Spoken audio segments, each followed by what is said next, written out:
Two, one. I'm live. Hello, everybody. It is Tuesday, which is a very strange day for me to live stream, but I happen to be off of work. Got a couple of days off because it's that kind of holiday time between Christmas and New Year's. And my work schedule is very unique for most people for the holidays. I actually tend to work on holidays by choice because I get paid extra to do so. But I do happen to have today and tomorrow off, and normally I wouldn't. So, since I didn't get to live stream on Sunday and I didn't get to live stream yesterday on Monday, I figured I would do one today because I got the time. So, of course, I want to do my typical little share here before I see who's hopping in the chat. So, give me a sec to grab the link. If you're hopping in the chat, I'll be right with you. Let me keep that muted. Okay, there we go.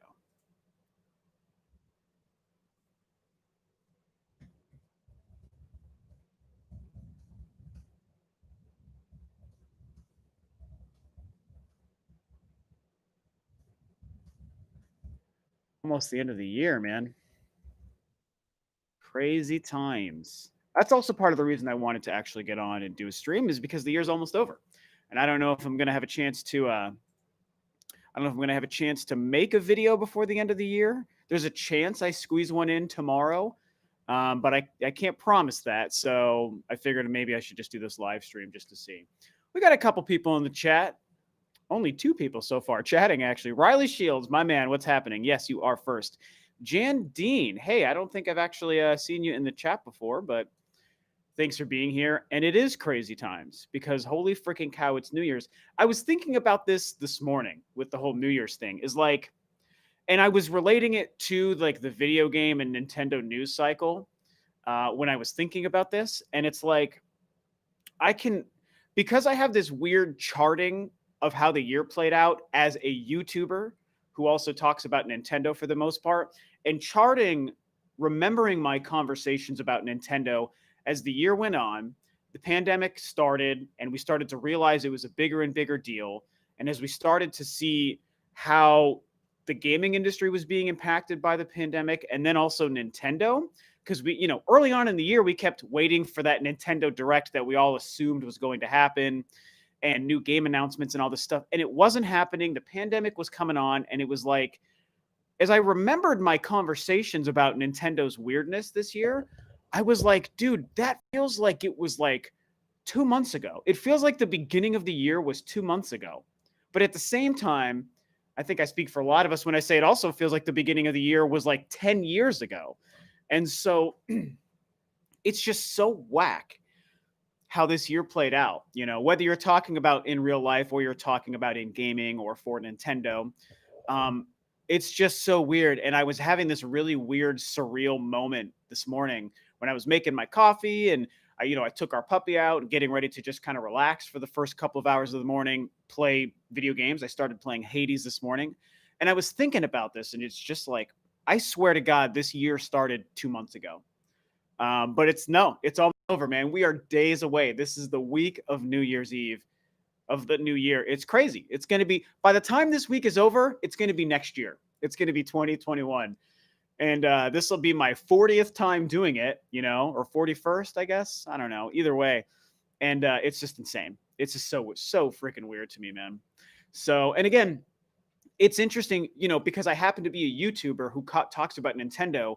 That was what made me sort of start thinking about it, was just remembering how I kept talking about Nintendo's evolving year.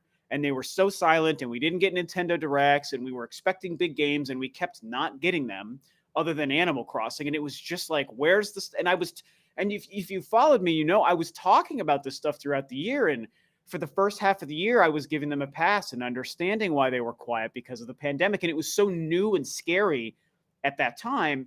And then in the back half of the year, it started to get a little bit more frustrating until things picked up a little bit. We got Paper Mario, we got Mario 3D All-Stars, we got Hyrule Warriors. Finished way stronger than it started, but it just really sent my brain down a weird path. So anyway, I'm just rambling. Let me keep saying hi to folks. Jan Dean really sent me down a rabbit hole with that comment, but thank you for being here.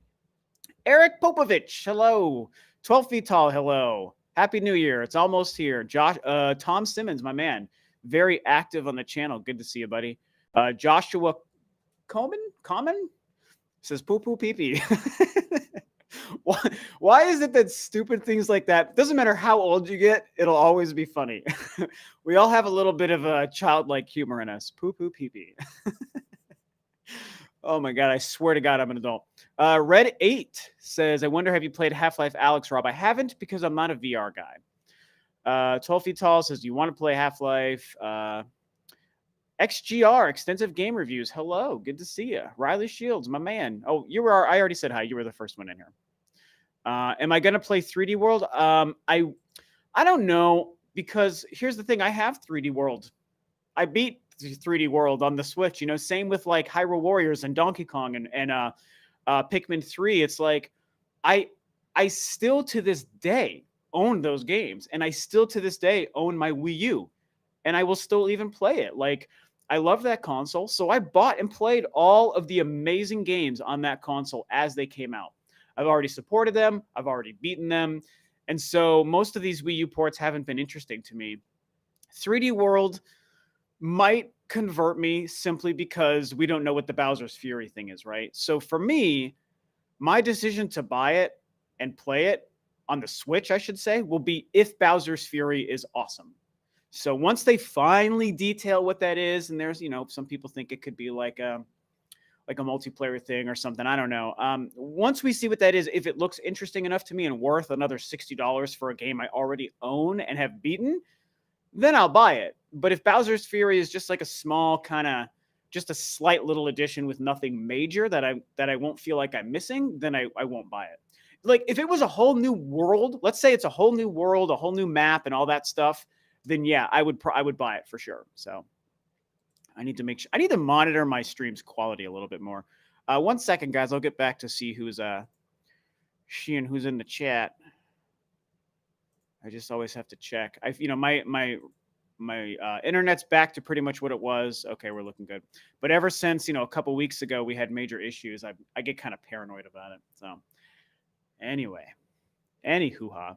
What's up, Wizard Ninja? Hey, Chris, my man. Long-time follower, first-time caller. That's not actually true, though, Chris. Now I think the people want to know, what's your perfect Sunday? Will I ever answer a perfect Sunday? I'll answer that. I'll give Edgar Wright my time, and I'll say that my perfect Sunday is a day where the Broncos don't suck. Those happen rarely, but that's a perfect Sunday for me. What's up, Jay? Hades is love, Hades is life. Yeah, you're not wrong, man. I mean, I've been playing Hades for like 2 hours now this morning. Finally started it. Holy cow. It's amazing. It's absolutely living up to the hype, which is really, really exciting. Jesus Christ.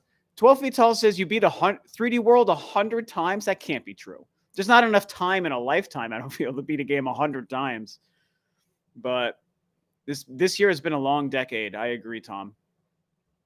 Diego Estrada says, aside from Pokemon and Animal Crossing, what other Nintendo franchises you don't enjoy?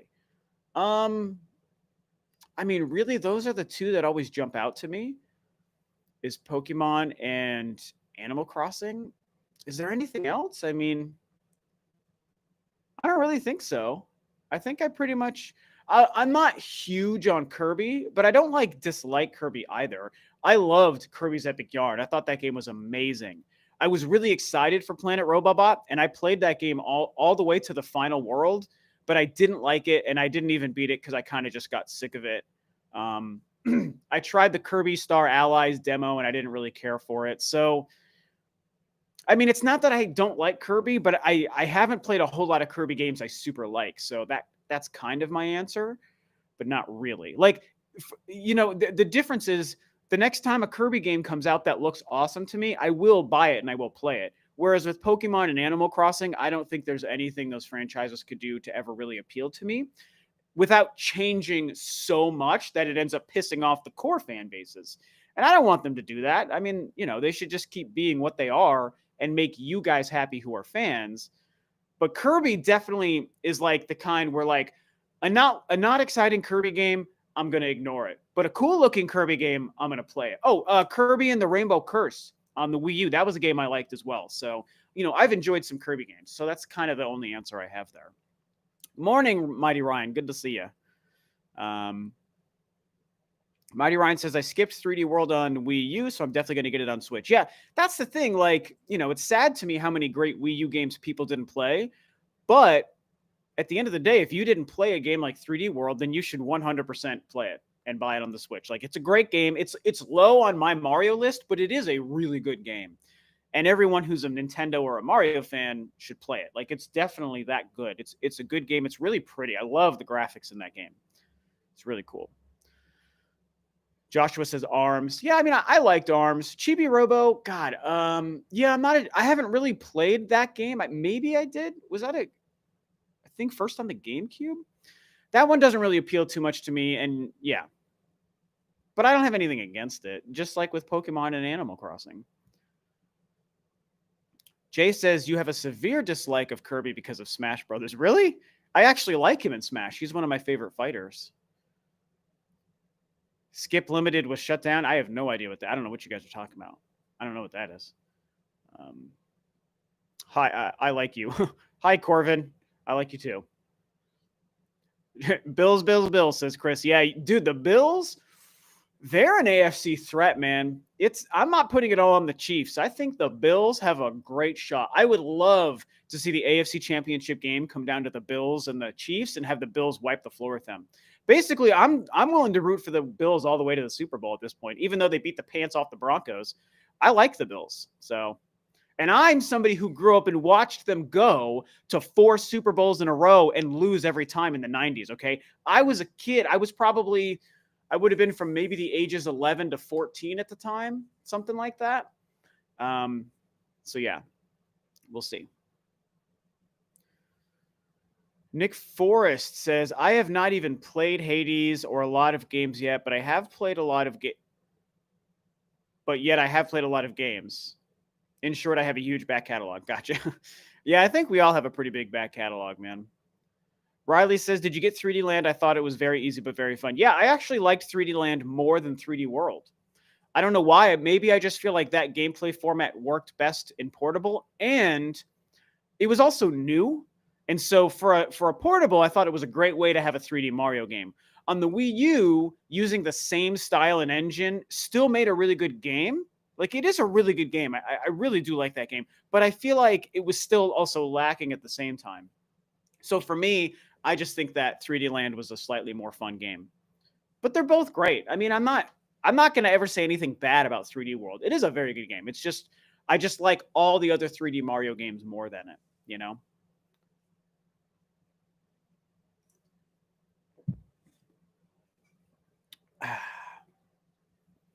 Skip is maybe the developer of Chibi Robo. Okay. I didn't know what company made that.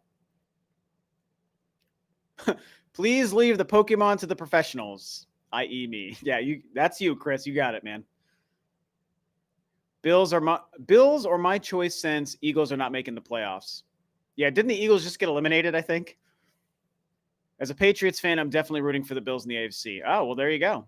That's because you guys are same division, I think, right? So you're just kind of rooting for your division.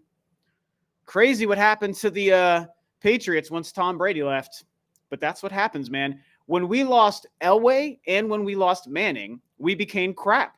That's what happens. It's like, you can try to downplay the importance of a good quarterback all you want, but at the end of the day, it really makes a difference. So if you have a John Elway or a Tom Brady or Peyton Manning, or whatever, you're going to have a good team. You're just going to have a good team, and you're going to struggle without it. In fact, speaking of Manning, I won't continue barfing about football. This is supposed to be about video games. But if you think about Peyton Manning, so for his 12 years on the Colts until he got injured and he didn't play for a year, they were constantly one of the best teams in the league. Peyton Manning was always unstoppable. And then he got injured and he missed a full season, and they went 1-15 without him. They went from being unstoppable and even winning a Super Bowl to 1-15 without their great quarterback. I mean, the position you can't, and we went from crap to amazing for 4 years and then right back to crap. As soon as we had a great quarterback, we were amazing. But all the time before and after then, we were crap. I mean, you can't deny a quarterback. It seriously just makes the difference. And that's my TED Talk about quarterbacks. 12 Feet Tall says, I wish for a new F-Zero game next year. Me too. I want a new F-Zero game every year. Brett Favre or Aaron Rodgers? Well, I would say, I mean, Aaron Rodgers is amazing, but Brett Favre, he's just such a classic. He's such a legend. So I'm a Brett Favre guy. Solid Python says, Rob, you think Cyberpunk 2077 is worth it if I have a PS4 Pro? Really want to play the game, but I'm worried of my first impressions being soured. So I'm glad you brought that up. I obviously wanted to talk about Cyberpunk. I was in the thumbnail talking about it, holding up my game, which is right here. Because I beat it last night. I finally beat Cyberpunk last night. And here's the thing. I played on a PS5, and while I did have a lot of issues with bugs, and I did have like 10 or 11 crashes, and I had some major bugs at the last mission of the game, which was so frustrating to me. I was so pissed about it, but I managed to just play through it and make it work. The PS5 still plays the game in a very playable state, and I had a very enjoyable time with it despite my issues. I haven't played it on any of the last gen consoles, PS4, Xbox One, PS4 Pros, One X, whatever. So all I can tell you is just what I know, which is that it's supposed to be really bad.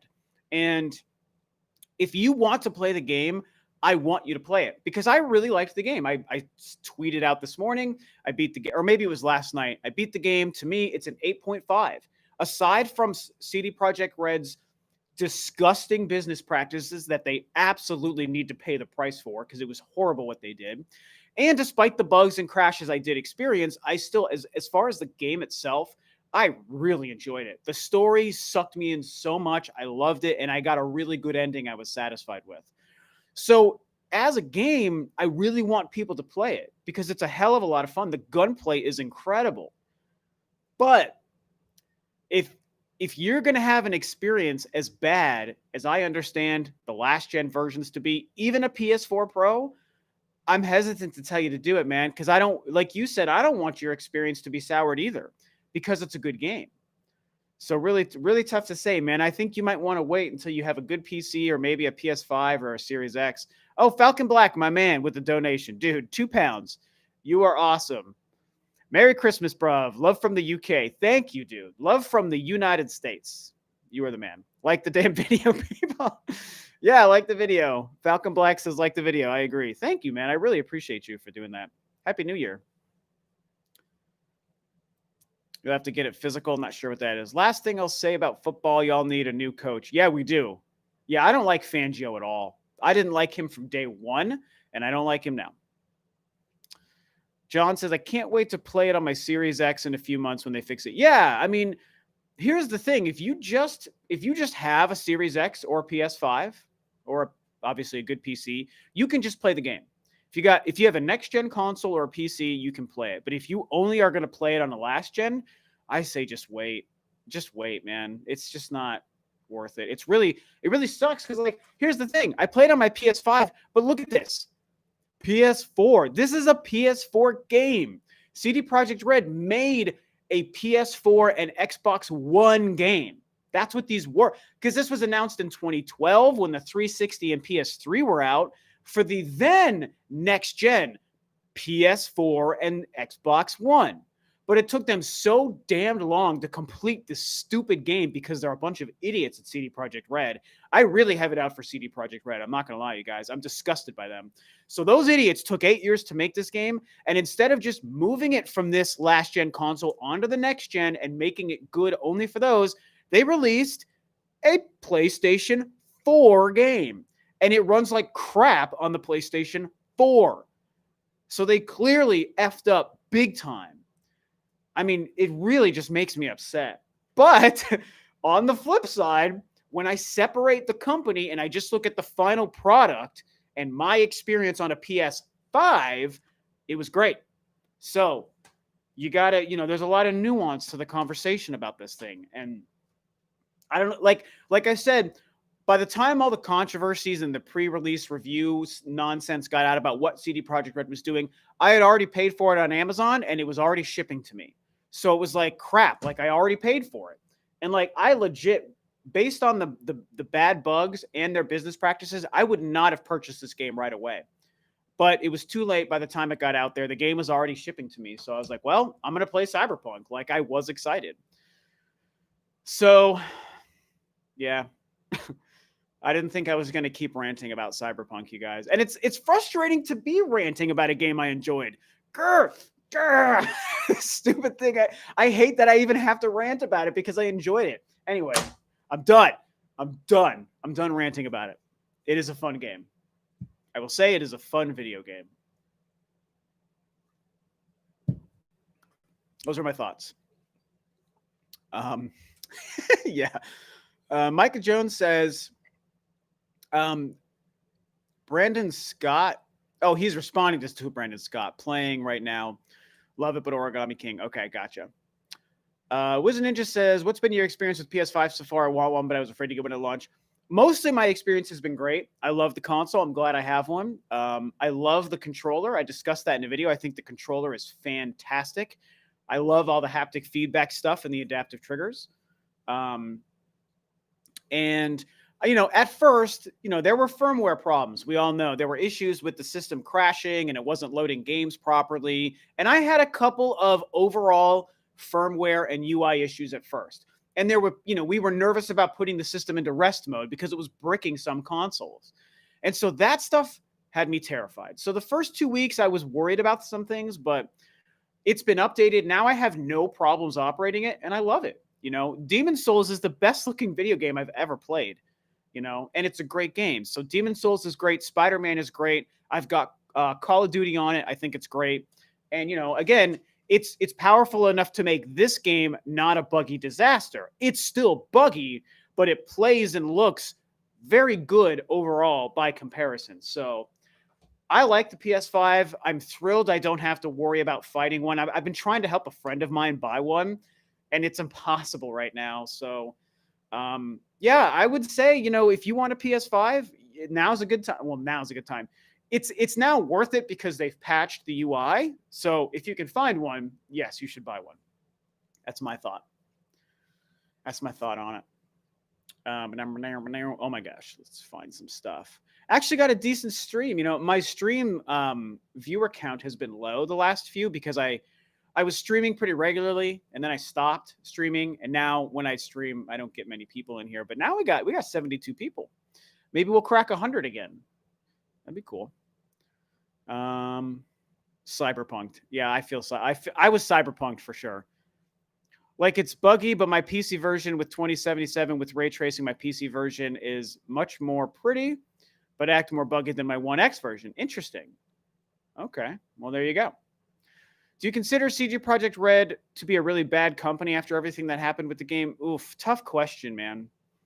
I mean, obviously I ranted about them, so you would think it's an easy answer, but it's not an easy answer.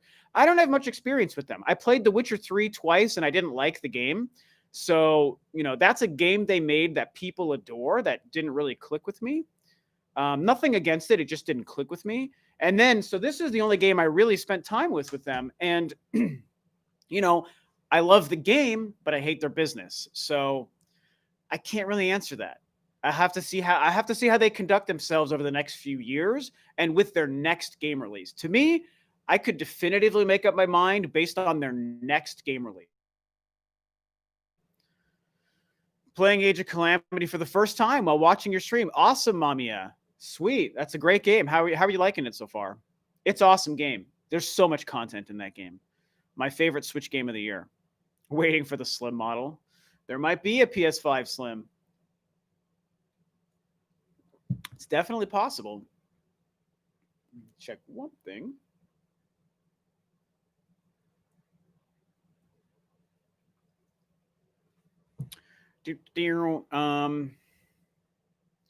AOC is Pogi. Age of Calamity is Pogi. I don't know what Pogi means. CD Projekt Red is shite. CD Projekt Red dev team are kings. Oh, leadership is shite. Yeah, Solid Python. That's a good way to look at it. Because here's the thing. For sure, the devs of Cyberpunk are great. They made a great game. But the business, the leadership, the corporate higher-ups, yeah, no good. Croniac says, my friend told me today Nintendo has been moving away from forced progression games and said that literally all Metroid is I felt salt. Okay, wait. Away from forced progression games and said that literally all Metroid is. I don't understand entirely what you're trying to say, especially about Metroid. Oh, maybe. Okay. Maybe you're trying to say that you feel like I don't even know what forced progression is. So I'll say that I can't really, I'm trying to figure out in my brain what that would be. But you're saying that you feel like Metroid qualifies as a forced progression game. I don't know what that means. Something about leveling, getting to progress through the game or something. And you said a friend told you that Nintendo's moving away from it. I mean, I don't know. Your friend felt that way, as in getting power-ups. Okay. I don't really know that that's true. I think I know what you're trying to say. Forced progression games is in Metroid being forced. I don't know that I would find I don't agree with that label, forced progression for Metroid. I guess it's not how I would call it, but I guess it doesn't matter what you call it. I don't think Nintendo's moving away from that. And I mean, honestly, Metroid is one of the few games they made that really does that. And I don't know why they would change it. I expect Metroid Prime 4 to feel like the first 3 Metroid Prime games, and the first 3 Metroid Prime games use the typical Metroid progression formula. Whether you call it forced progression or linear progression, I mean, whatever you want to call that, I don't really care what the label is. I expect them to keep that structure alive and well for Metroid Prime 4, personally. So, yeah, I don't know. Interesting thought, but I don't know that I agree. We'll have to just see what happens. Oh my God, Daniel. Oh, dude, you tend to donate a lot, man. Thank you so much. 45 kronar, right, is what that is. Thank you so much for a donation. Thank you, Daniel. Says, if Zelda Breath of the Wild 2 and Switch Pro doesn't come in 2021, do you think that would make people mad? Love your channel. Thank you. I really appreciate the support, man. That means a lot. Do I think people would be mad? You know, it's a good question. And I think that the only way to really answer that to me is it depends on what else they do. Excuse me. God, I was sick during my last stream and I was clearing my throat so much. I felt horrible. Such a bad stream to have to do that. I was very not happy with that. Anyway, here's the thing. If Nintendo has another slow year, just like 2020 was, and they don't release like a Breath of the Wild 2 or Switch Pro, then, I mean, I wouldn't be mad, but I could see a lot of the community being upset, yes. However, even though we all want Breath of the Wild 2, and some people do want to Switch Pro next year, if they have an otherwise amazing year, then I don't think people would be mad. Maybe we would still be sad we didn't get Breath of the Wild 2, but mad? I don't know if I would see people being mad. You know, like, let's say Bayonetta 3 releases, and, you know, No More Heroes 3 is coming. That's a great game. Bravely Default 2 is coming. That's going to be a great game for people. Monster Hunter Rise, that's going to be a great game. And if they release some kind of new Mario game, which they probably will, and if they release a Metroid Prime trilogy, and what other surprises? Pikmin 4. If they hit a couple of those big games that come out, I mean, we already know of a couple. Monster Hunter, No More Heroes, and Bravely Default are all confirmed for 2021, as is Shin Megami Tensei, right? If they hit those and they also release like some new surprise games, then it's not going to matter if we don't get a Switch Pro. And I don't think people will be mad because Nintendo would have a really good year. But if they don't do that, if it's another slow year like this year and we don't get a Breath of the Wild 2 or a Switch Pro or whatever, yeah, I could see people reacting pretty negatively to that. So again, I don't really know that I would be that way because I don't really operate that way. I would maybe be disappointed. Disappointed is different than anger. But yeah, I think people might get angry. Oh, snap. Parker. What's up, Parker? My man, I need to make you a mod. Ah, gosh, stop moving around. Parker Doodle in the chat. You guys, Parker is part of a channel called Fanatics 4, which you guys probably know. They're a much bigger channel than me. Really cool dude, really great channel. They just featured me in one of their videos too, so you guys should go and subscribe to Fanatics 4. Good stuff over there. Lots of awesome Nintendo content. Zelda 35th anniversary. Yeah, so here's the thing. If they release a Zelda 35th anniversary collection, like a lot of us theorize, that would also make it much easier to not be angry if we don't get Breath of the Wild 2, right? So there's that. There be that. Oh, Parker says, here's the question. What's the smallest size drum kit you'd be happy playing? To me, I would probably say that the smallest that would work for me would be like a 4-piece. So if I had like, just my bass and my snare drum, one rack tom and one floor tom, and cymbals, I mean, I can get away with, my ride and my hi-hat, and then 2 other cymbals, either 2 crashes or a crash and a china or a crash and a stack. That could be like the bare minimum for me. But right now, I'm rocking much more than that. I mean, I've got a standard 5-piece kit, 2 racks and 1 floor, although it's a floating floor tom. I've got 2 crash cymbals, a china, a remote hi-hat, 2 splashes, and my main hi-hat. So, a lot. I have a lot. I'm a busy drummer. Good question, though. What about you, man? I mean, because you're a good drummer. I've seen you, man. You rock, man. So what about you? I'm always down to talk some dramming. We're actually getting ready to release a new single on my second band. Probably in the next month, we're going to have a new single out. So, yeah. No More Heroes 3, says Joshua, which makes me sad just to hear that game title because I want it so much. Glad you were spreading the good work of Age of Calamity in that video. Thank you, Low Rule. Yeah, and the Fanatics 4 video. That was my favorite game, my favorite Switch game this year. And my 3rd favorite game of the year. It made my top 10. I loved Hyrule Warriors. I loved the first Hyrule Warriors, and I loved Age of Calamity.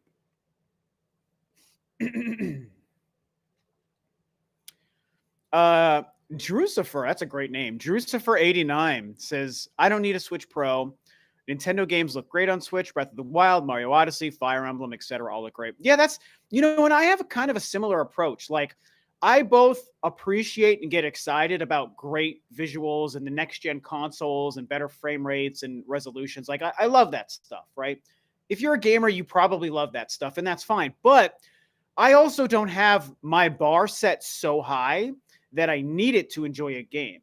And so what the Switch's current output is, I mean, would I like it to be better? Sure, I guess that's fine. But I don't need it. And you make great examples here. Like, when you look at how good a game like Mario Odyssey looks, or Luigi's Mansion 3, Astral Chain, Breath of the Wild, like, those games look so good to me. If games never looked better than that for the rest of eternity, I would still be happy. Like, I don't need it to be much more than that.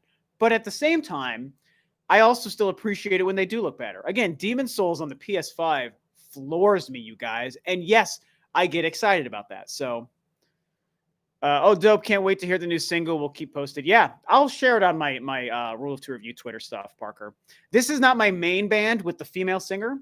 This is the slightly less proggy band that's mostly just big, loud, obnoxious Lamb of God kind of heavy metal. That's what this band is, which I love that stuff too. I like the proggy stuff, and I like the loud, obnoxious stuff. So this is my loud, obnoxious band. Bunch of really good dudes. I really appreciate that. So where's my water? Here it is. You should give Final Fantasy VII Remake a shot on the PS5. I mean, I still have my copy of the game. So maybe I'll do that just to see what it looks like. I'll tell you, I put in Battlefront 2 onto my PS5, and it looks and runs so much better than on the PS4. I mean, it's really cool to see the PS5 make some PS4 games look better. It's really pretty neat. So maybe I'll do that with Final Fantasy. Casual Tie, do you think a Switch Pro could really improve the Switch's third-party support like some people are saying? Honestly, I do. That, this is the nuance of the conversation around a Switch Pro, which is, I don't need it. I don't think Nintendo even needs it.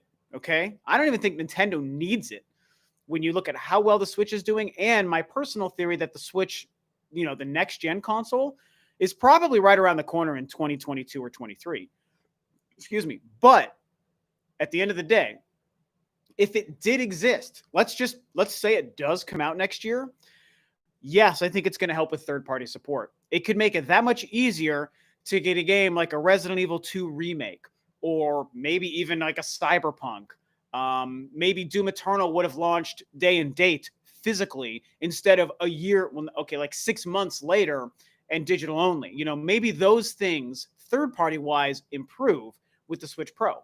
I have to admit it. I don't need a Switch Pro, but I can also see the advantages if the thing turns out to be real. So it's a really good question. Wyatt says Metroid Prime 4 in 2022. And you know me, my answer is yes. That's my theory. My prediction is 2022 for Metroid Prime 4. So we'll see if I'm right. But I also predict we'll see it next year. Phazon343, great name, says, hey, Rob, did you pick up a Series X? I have not. I have a PS5. I'm looking to buy a Series X controller for my PC Xbox One X. Was wondering how much better it is. Well, the only reason I didn't get a Series X right away is because Halo got delayed. So there wasn't any games I needed on it. But I want a Series X. I'm just waiting for the right game. I would have bought both consoles day one. I bought a PS5 because of Demon's Souls. And I would have done the same for the Xbox if it had Halo. But once Halo got delayed, it's like, well, I'll just wait. So I can't answer that until a good Xbox Series X game comes out, and then I decide to buy myself one. That's my plan. Diego says, since you enjoyed the games on Wii U, would you want to play them on a better console that you can conveniently play on the go? It sounds like you work for Nintendo trying to give a sales pitch on Wii U ports. I mean, I get the Pro. I understand it, but for me, it's not worth the difference for me. No. If it was a Wii U game I didn't have that I wanted, then yes. But if it's a Wii U game I already have, and I pretty much have all of the good ones except for like 2. I never bought Paper Mario Color Splash, and I never bought Tokyo Mirage Sessions. Every other good first-party Switch game or Wii U game I bought, and I still own, and I loved. So I wouldn't rebuy a game on the Switch unless it's significantly better, which, like I was saying at the beginning of the video, the Bowser's Fury thing for 3D World, I'm waiting to see what that is. If Bowser's Fury is significant and awesome, I will buy that game again. If it's not, then I'm not going to buy it again. I already gave my money. I already supported the game. I already supported Nintendo, with all of their Wii U games. So I'm not like, oh, you got to support these games, to give them. It's like, dude, I already supported them. I bought them and I played them in my time. And Zero, Mario Kart, Mario 3D World, Splatoon. I don't know why my brain, Pikmin 3, all of the great Nintendo games on the Wii U. Like, I bought them and I played them and I loved them. The Xenoblade Chronicles X, you name it, I played it. So Nintendo's gotten money from me already for those. Oh, wow. Speaking of Xenoblade Chronicles X, Wizard Ninja says, I want Xenoblade Chronicles X on Switch so freaking bad. And then, oh my God, you of course says, do you see Xenoblade Chronicles X getting ported? I was close to buying a Wii U just to play, holding off in case it does. Well, I would say it's worth buying a Wii U to play that game because it was awesome on the Wii U. God, the gamepad, you guys. Oh, man, I wish people saw the vision of the gamepad.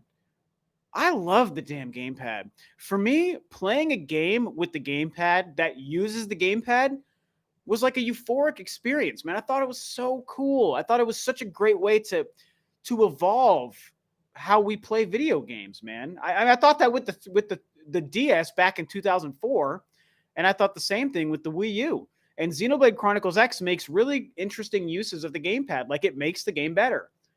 Also, it has to be said, the value of a real-time map in your hand for all of the games we play nowadays that have huge, big worlds that we run around, the value of a real-time map in your hand cannot be understated. I mean, that alone, you guys, I am telling you, if you never played a Wii U game like Wind Waker or Twilight Princess or Xenoblade Chronicles X or Deus Ex Machina or Deus Ex Machina, listen to me, Deus Ex, I think it was Mankind Divided, Watch Dogs, these games, playing them on the Wii U with that real-time map in your gamepad, Pikmin 3, game changer. And to me, gaming has devolved, moving on from the Wii U, where we're going into pause menus to pull up our maps. It may sound like a small, simple, trivial thing, and I understand that. And before the Wii U, I might have said it's like, who cares? You pause to look at a map. That's so normal. But after the Wii U, it is such a downgrade. It is such a step backwards, in my opinion, to pause to look at maps anymore. You know, or even your inventory. Like, oh my God, it was so dope on the Wii U gamepad. But the console failed.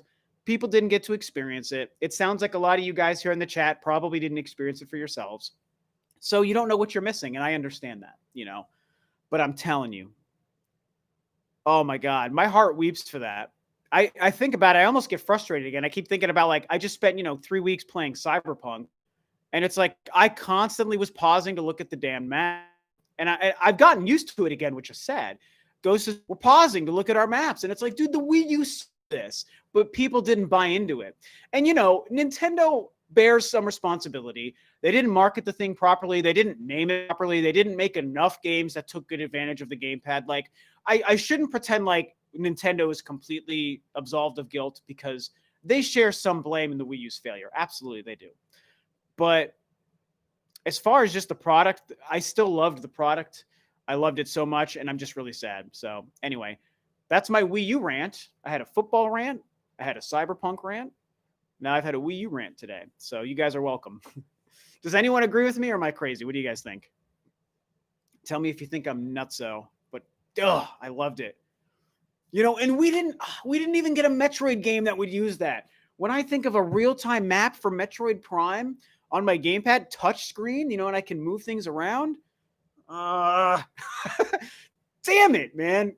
God, what a freaking loss that was. The poor Wii U. It deserved better. The Wii U deserved better. I'm still thinking about it 3 years later. 4 years later, really. Give us the other M rant now. Ooh, don't get me started. I'll rant about other M too. Yeah, man, I'm with you about the gamepad, says Guitarzan. Yeah, awesome. I'm not super crazy, right? I mean, it was great. Says, I always love to have an inventory and map constantly open. Dude, it was so cool. And again, I get how it could seem like a trivial thing for some people. I understand that.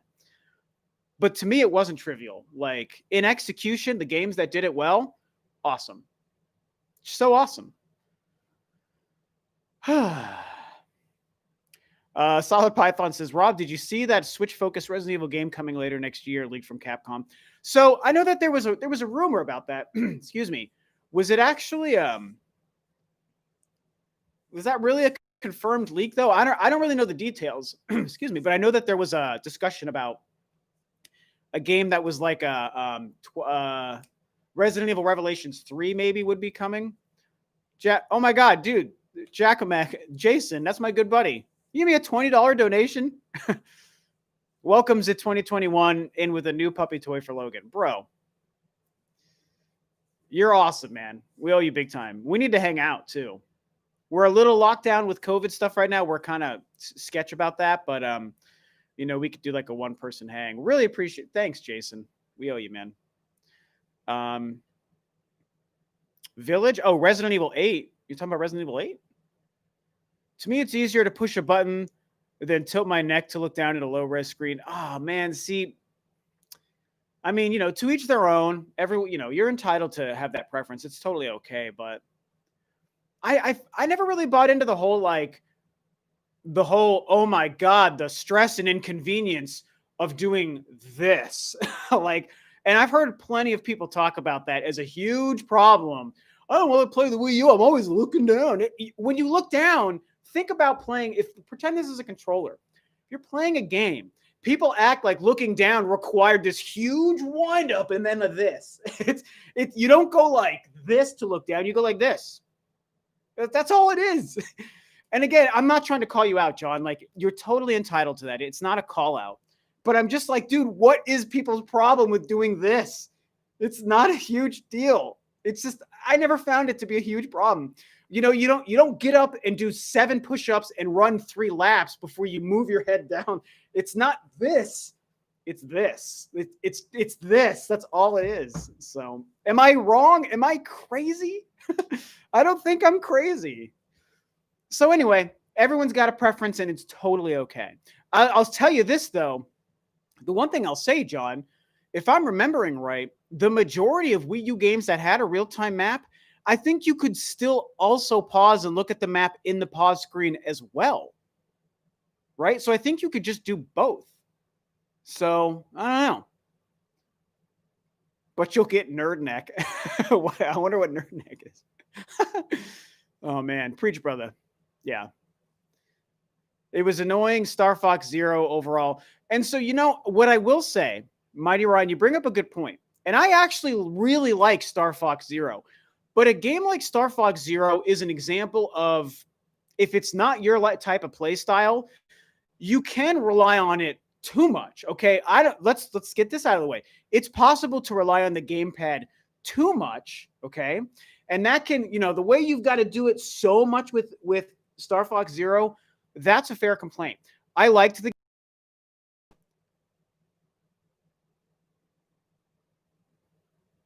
Oh God, I'm looking so choppy.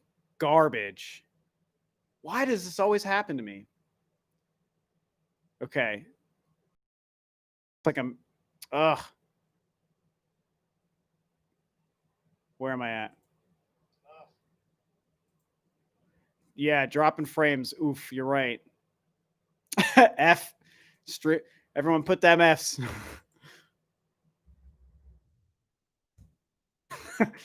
Oh man. Let's see. I don't know why that happens to me here. This didn't happen as much in my old place, but in our new house here. So now I'm super low res, but it looks like I'm still streaming. Garbage. Internet is stupid. No, it's not your Wi-Fi, Josh. It looks like it's me. I think I'm coming back. That happens almost every time I stream. I'll have like one huge thing where like for 30 seconds it just turns to crap and then it comes back. All right, looks like I'm back. Am I back? How does it look? You guys tell me.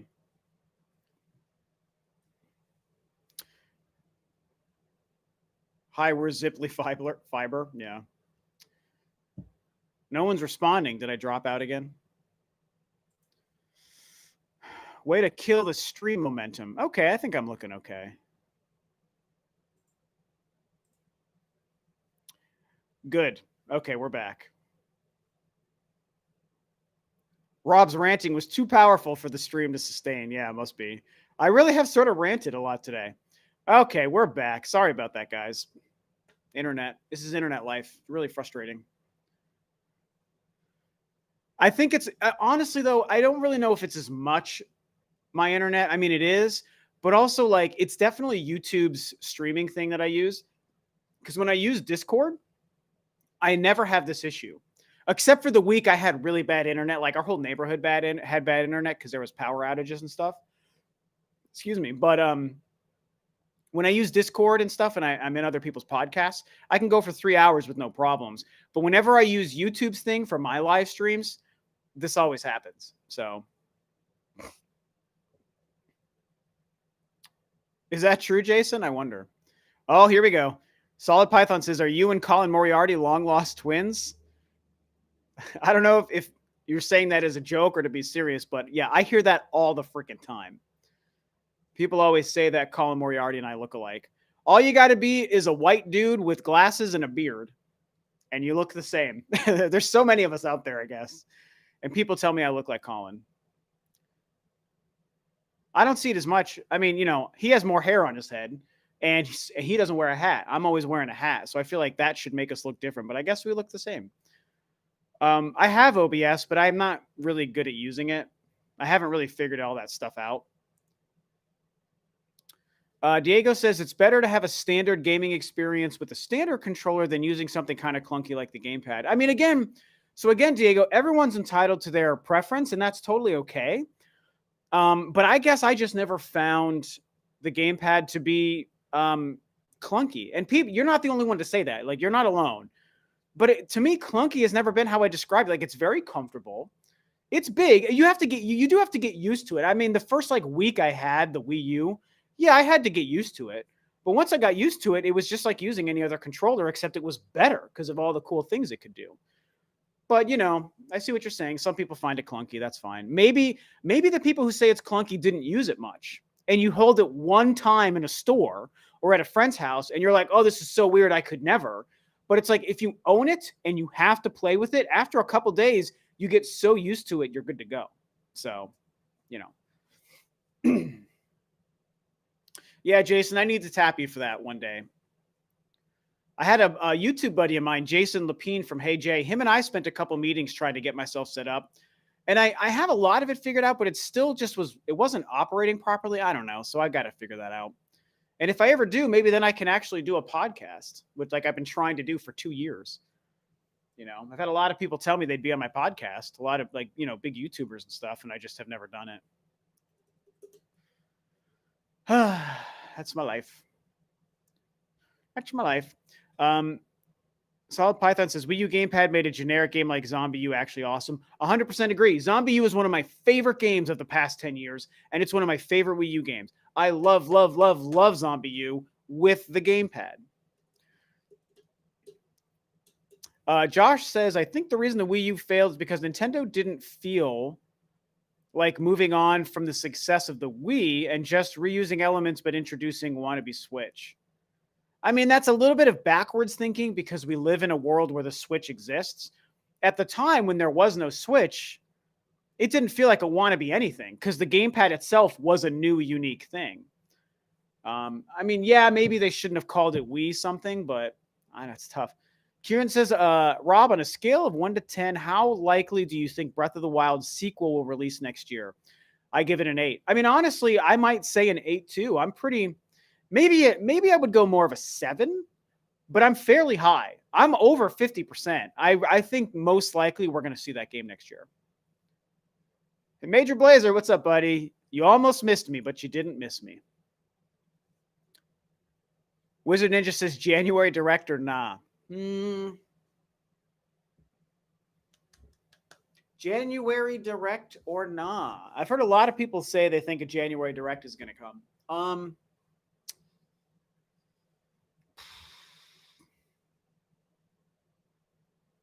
I'm going to say nah.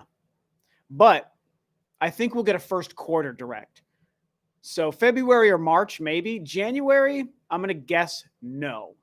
But I could be wrong. Excuse me. And in fact, I don't want to spoil too much, but I'm going to be recording, if plans follow through, I'm supposed to be recording a Nintendo 2021 predictions podcast with some people who you guys will probably know, some fairly big creators. I've been on these podcasts before. So we're supposed to be recording that tomorrow. And so there's probably going to be a lot of conversation about that or on that podcast about that topic. When will we expect to see any Nintendo Directs? Would there be one in January, quarter one? Maybe Nintendo Directs are gone forever. So I'm sure that'll be a topic of conversation on that podcast we're recording tomorrow. I don't know when it's going to, I think he's going to release the podcast on the 31st. We'll see. I don't know. It's going to be a lot of fun. So we'll see kind of how that conversation goes. I think Nintendo Directs, I think we're going to get some regular Directs next year. Like I made a video about that. I think Nintendo Directs have a good chance of returning next year. And because I think they're going to return, I do think a quarter one Nintendo Direct makes a lot of sense. I think it could happen, You know what I mean? Know what I mean? We didn't cross 100 viewers on this, unfortunately, but I think OJ is probably streaming, which means I have no chance at getting, and we have a lot of crossover. And I'm the smaller channel of the two, so I know most of my followers probably cross over with his. It wouldn't be the same for him, but for me it would be. So I'm sure most people are watching, but that's okay. And now people are talking about Scott the Woz being hacked. I see videos going up about that. What a damn shame. I hate that. So yeah. But hey, we've had over 80 viewers so far. That's pretty cool. Kieran says no January Direct, I think in March or April. First quarter Direct, I predict there will be something released to related to Metroid. Well, so, I kind of agree. I think we're probably going to hear from Metroid next year, probably even see a new game of some kind or a Prime Trilogy. So if they do have a quarter one Direct, then there's a chance it shows up in that first Direct. I feel like they might wait till their second Direct, though. Maybe around E3 time.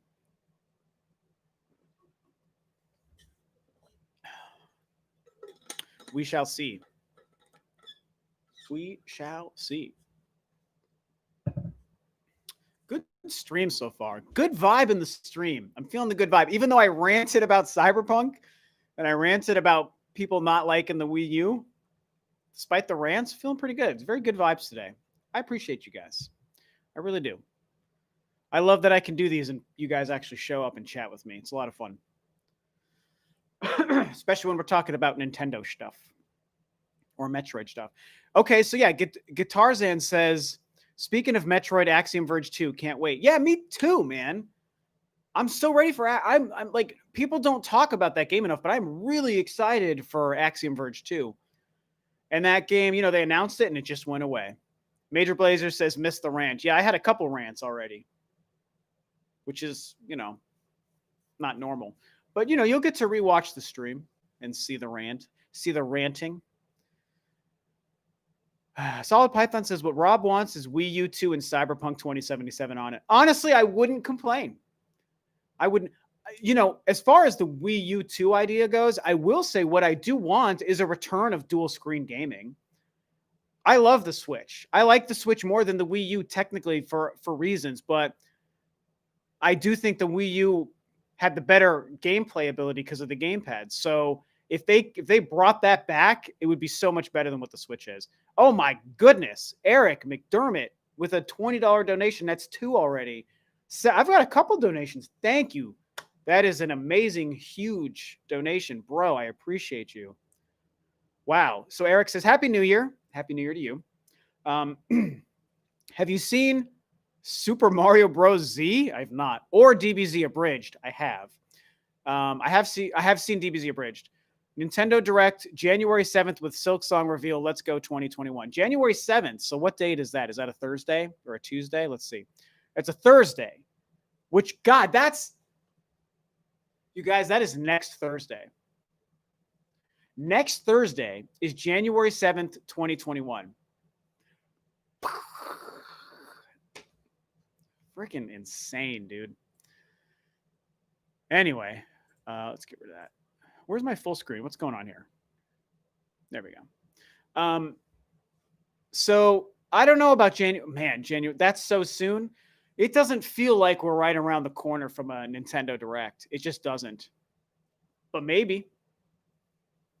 Maybe. Yeah, so I don't know what Super Mario Bros. Z is, but you mentioned Dragon Ball Z Abridged, so I assume it's something similar. Is that the Team 4-Star guys do another series? I like DBZ Abridged. I mean, here's the thing. I'm a huge Dragon Ball Z fan. It's like the only anime thing that I like, and I don't just like it. I love it. I love Dragon Ball Z. And DBZ Abridged is very funny. It really is. Those guys do a really good job. It's not my kind of content, but I do appreciate what they do. But I just like regular Dragon Ball Z. That's the thing. So if I turn on DBZ Abridged, it just makes me want to watch Dragon Ball Z is kind of the thing about it, you know?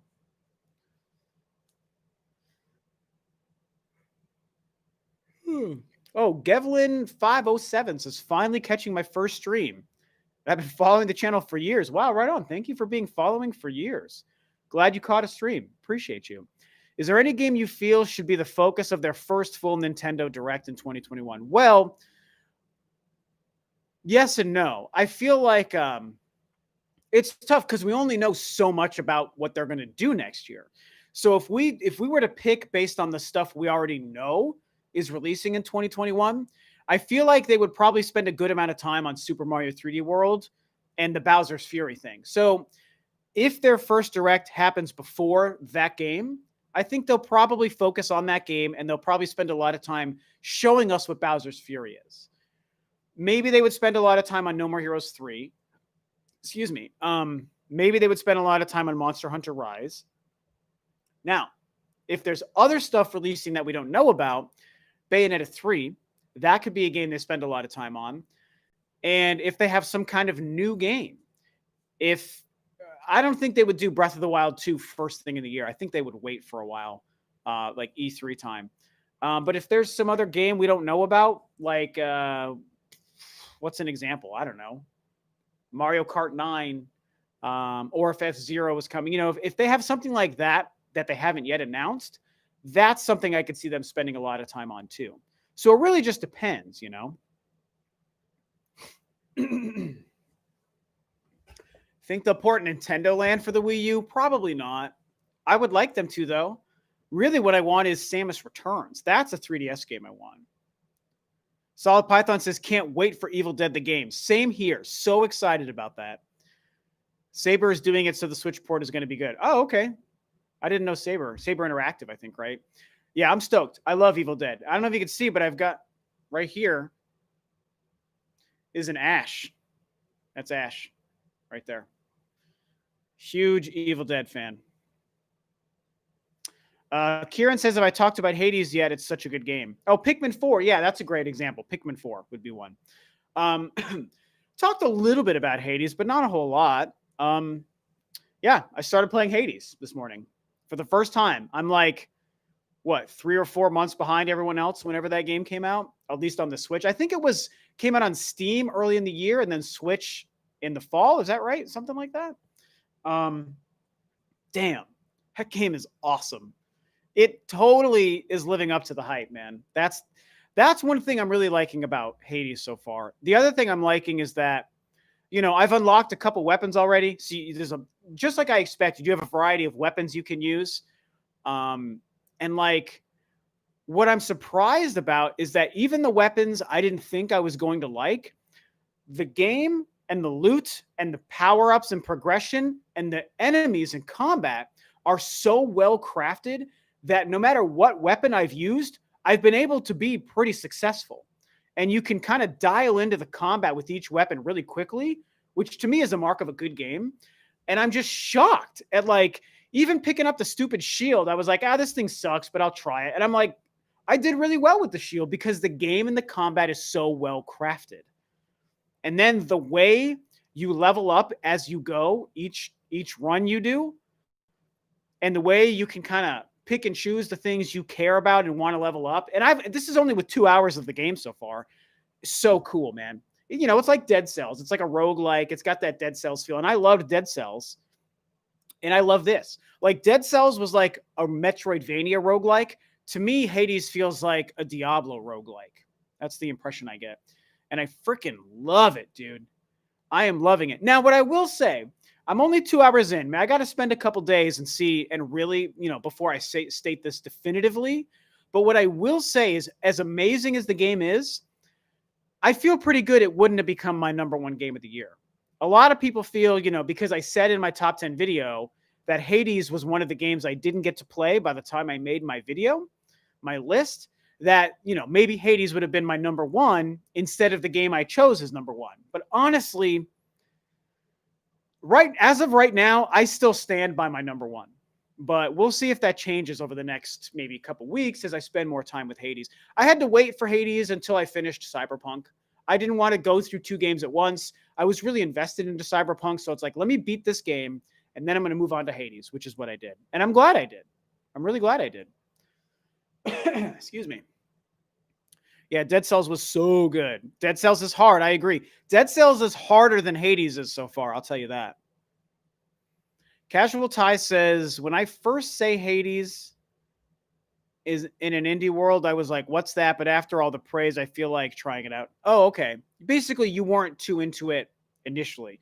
Yeah, honestly, I'll tell you what, man, you should play it. It's incredible. If you played Dead Cells, you just have to picture a Dead Cells game only with like Diablo kind of combat, and it's amazing. The production value, all the voice acting, the story, the way they're using Greek mythology. It's even funny. Surprisingly, it's actually a funny game. It's incredible. I mean, I'm going to literally go back to playing it as soon as I'm done here, you know? So. Hot take. Diego says, hot take. Hades is not really a great game, as a lot of people are saying. Well, that's fine. No one's going to love every game, and not every game is going to be universally loved.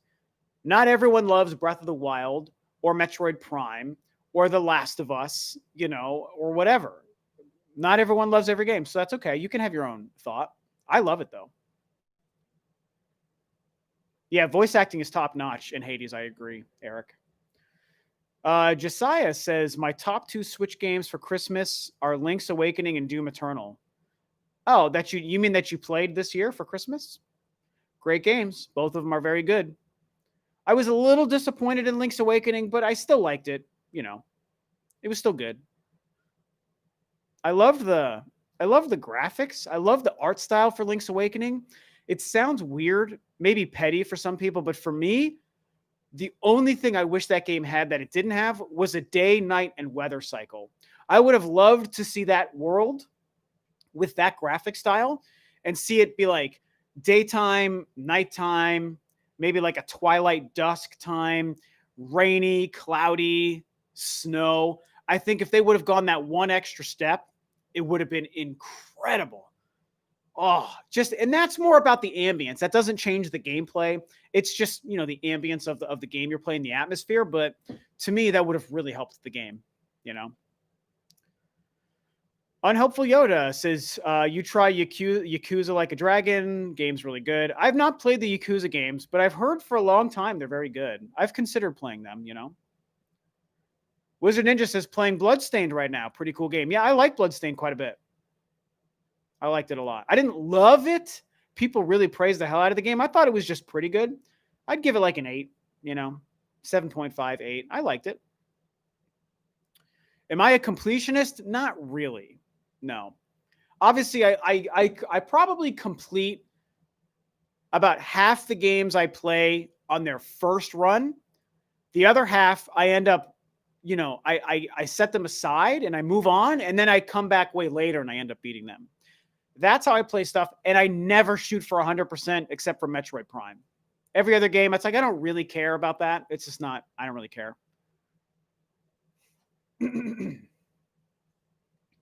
Solid Python says, as lazy as 3D All-Stars Collection is, the amount of fun and joy these games bring, and we finally have them portable and in HD right now, worth it for me. Yeah, I mean, I don't know. I get why people say lazy, and maybe that's the right word to use. But I don't know. I don't have that negative of a viewpoint of it all. So I don't see it so much as lazy as I see it as, oh, they just gave us these games in HD. It's not about lazy or unlazy to me. It's not about effort, really. So I'm just happy with it as is. I didn't mind it at all. But a lot of people feel differently. Mario or Zelda? Well, I'm a bigger Zelda fan than a Mario fan. But I love them both. Twin Phil Metroid? I don't know what that means. What games have I completed 100%? Well, the 3 Metroid Prime games. And I think that's it.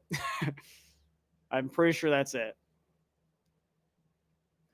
Back in the day, I got all the stars in Mario 64. So I did that. Least favorite Zelda. What's my least favorite Zelda? Honestly,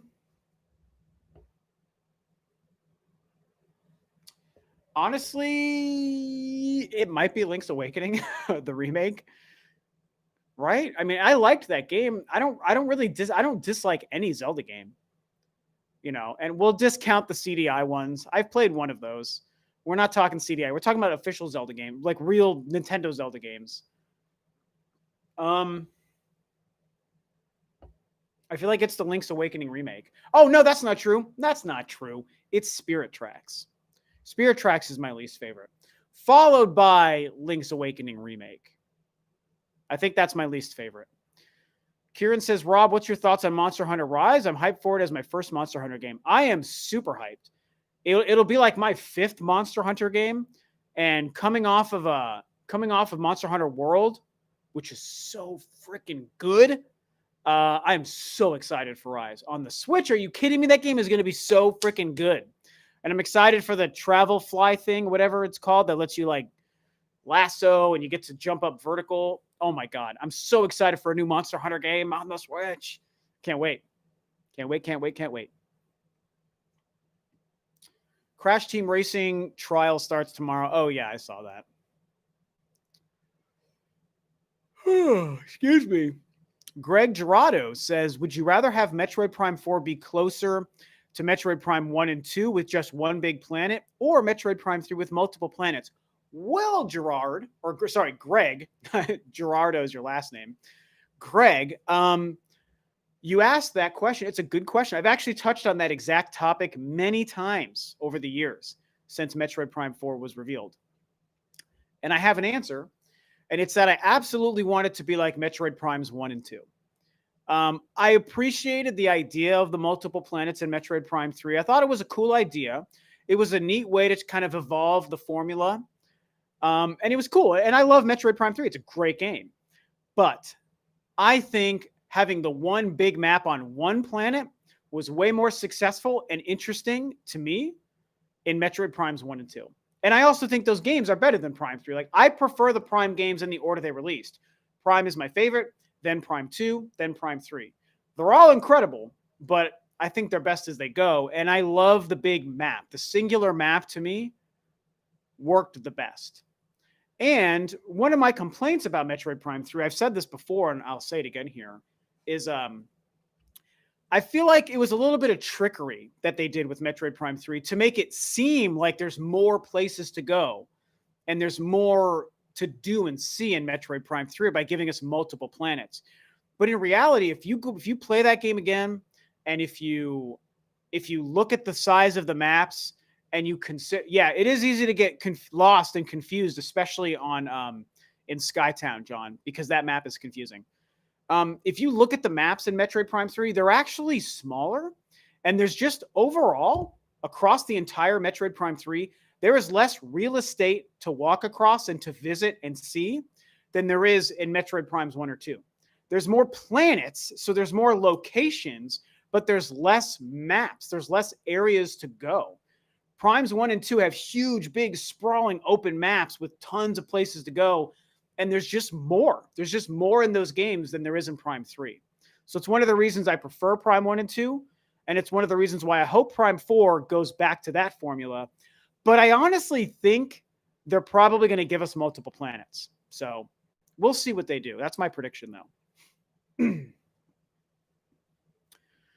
Am I excited for Balan Underworld? I mean, or Wonderland? I'm curious because it's from the Knights team, right? I'm curious. I'm open to it. I got to see more about it.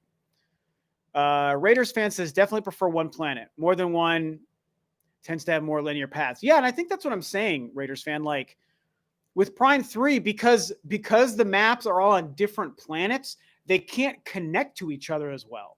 You can't be on Brio and have a section of the map connected to the Pirate Home because they're different planets.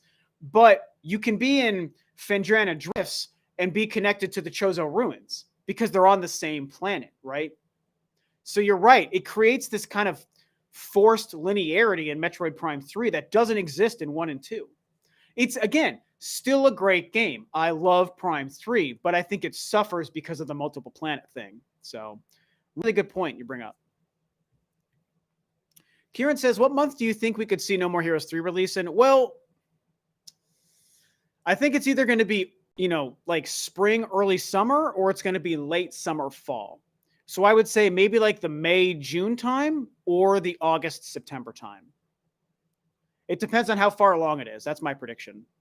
I might lean slightly towards the August time. I hate to say it because it's far into the year, but I'm kind of thinking that's it. That's just guessing though,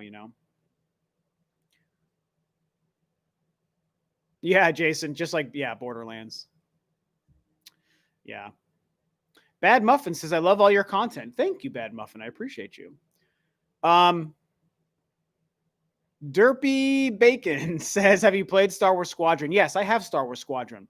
I think it's a good game. I didn't love it, but I enjoy it. It's cool for what it is. It's fine. I'd give it like a 7 out of 10. It's a good game. I'm glad for $40, totally worth it. Totally worth it. Thank you for the stickers, Rachel Baker. Thank you. Mighty Ryan says, what's your dream remaster game? Well, I mean, it's probably Metroid Prime, I guess. My favorite game of all time. They've already remastered other games. Wind Waker, they've remastered Wind Waker. They've remastered The Last of Us. They've remastered Halo. They've remastered Twilight Princess, Xenoblade Chronicles. I mean, Resident Evil. Like they've done a lot of games that are already high on my list. Even Silent Hills 1 and 2 2 and 3 got a remaster. And Silent Hill 1 got a remake. So for games that have never been remastered, I mean, I got to say my favorite game of all time, Metroid Prime, let's do it. Josiah asks, do I watch Super Metal Dave 64? He covers Metroid Prime 4 stuff. As a matter of fact, Super Metal Dave is a very good friend of mine. I love Dave. He's a really good guy. I know people find some of his takes to be controversial, and I guess I know why, but I don't really care about that stuff with people. People just, they're just talking video games. Even if I agree, don't agree, whatever, I don't care. So yeah, Dave's an awesome dude, really good friend of mine. In fact, I'm gonna share something with you here, Josiah, because myself and Super Metal Dave and another YouTuber friend of ours, Joey Ferris, who now works for Game Explain, we did a Metroid Prime 4 1-hour podcast, like, I don't know, 7 or 8 months ago. I'm going to pull that up. I'm going to share that with you. So if you're a fan of Super Metal Dave and Metroid Prime 4, you would want to watch this podcast. Let me find my podcast. Where's my podcast?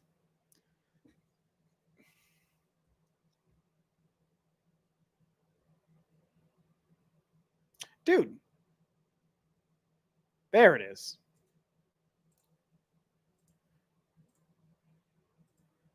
My old house too. I've moved from this house. There. Anyone who's curious, it's like an hour and 10 minutes. And it's myself and Super Metal Dave and Joey Ferris talking about Metroid Prime 4 from earlier this year. It was a ton of fun. So check it out. I think you'll like it. Bad Muffin says Super Metal Dave is awesome. Yeah, he's a great guy. I love Dave. Good dude. In fact, I've said this before. Dave is the very reason I have my PS5. Can you guys see my PS5 box back? Oh, it's backwards. But my PS5 box is right there. But it's backwards. Oh, wait, no, it's not there. It's right there. God, I can't. That's my PS5 box backwards. And he's the reason I have it, because I was having no luck getting a pre-order the day they went live. And he DM'd me on Twitter as soon as the Amazon link went live. He's like, dude, here's the Amazon link. Go buy it. And I went to Amazon and I kept trying. I had to refresh a couple times and I got it through and it worked. So without Super Metal Dave 64, I would not have my PlayStation 5. So I owe him big time for that.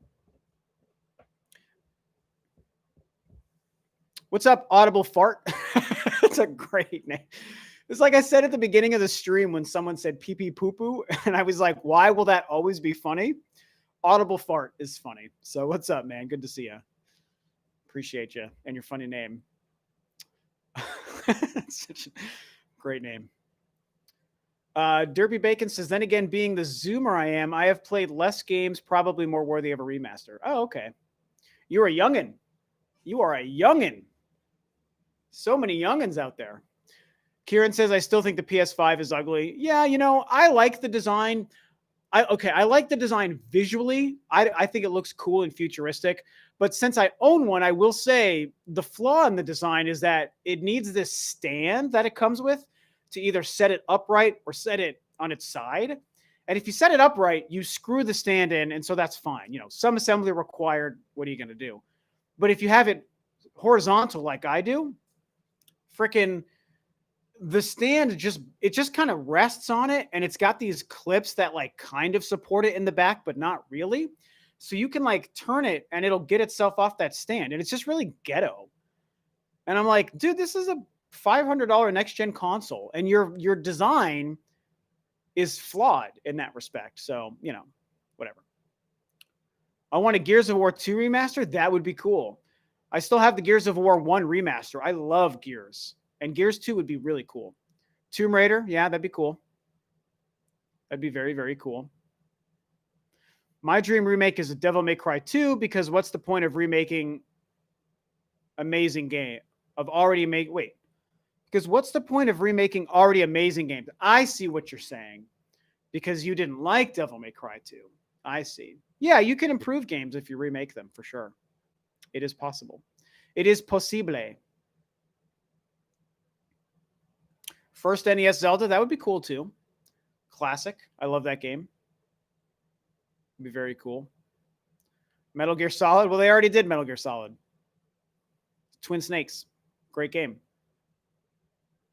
But they should re-release that game, I feel. Unoriginal says, I want Cyberpunk for PS5, but aren't Sony and CD Projekt Red on bad terms?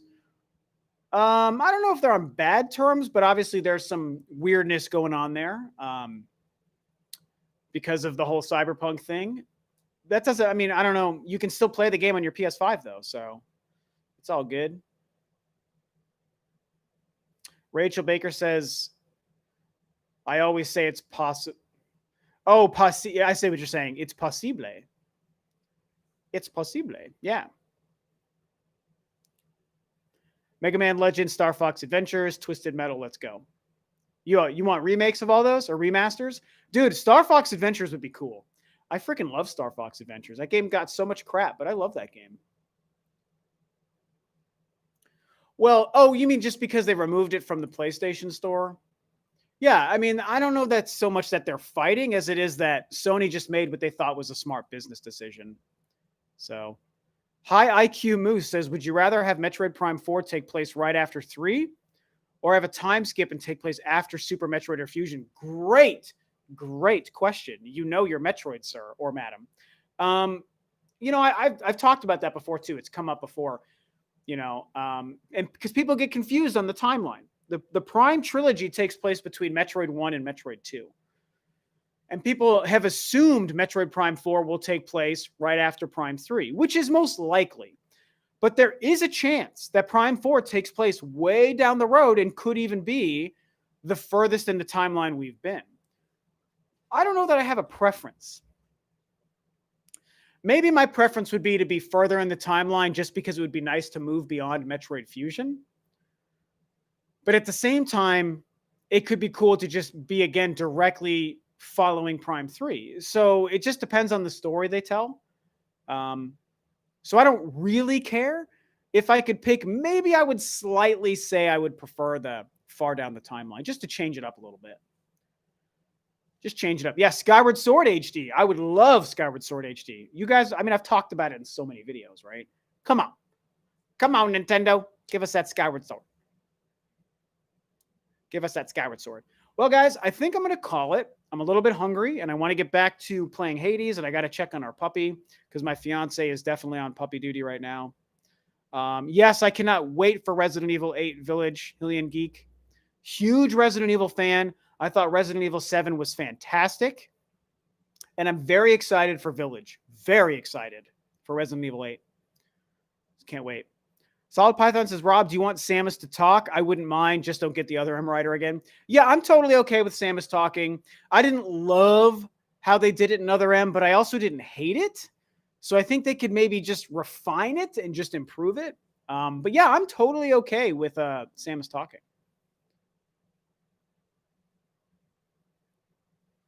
Totally okay with that. Okay, I'm going to wrap this up. This has been good. Really, really great stream, guys. Thank you so much. I even got a bunch of donations. That's insane. My good buddy Jason, I feel like I owe you $20 now, dude, next time I see you. But thank you guys so much for chatting and hanging out on the live stream today. Viewership was up just a little bit as I slowly get back into doing these more often, hopefully. You know, going to be a new year. New year, new me. Starting this week, starting on Friday. So we'll see. Ton of fun. Thank you guys so much. Really appreciate y'all. You are the best. And I will see you next time. Bye-bye.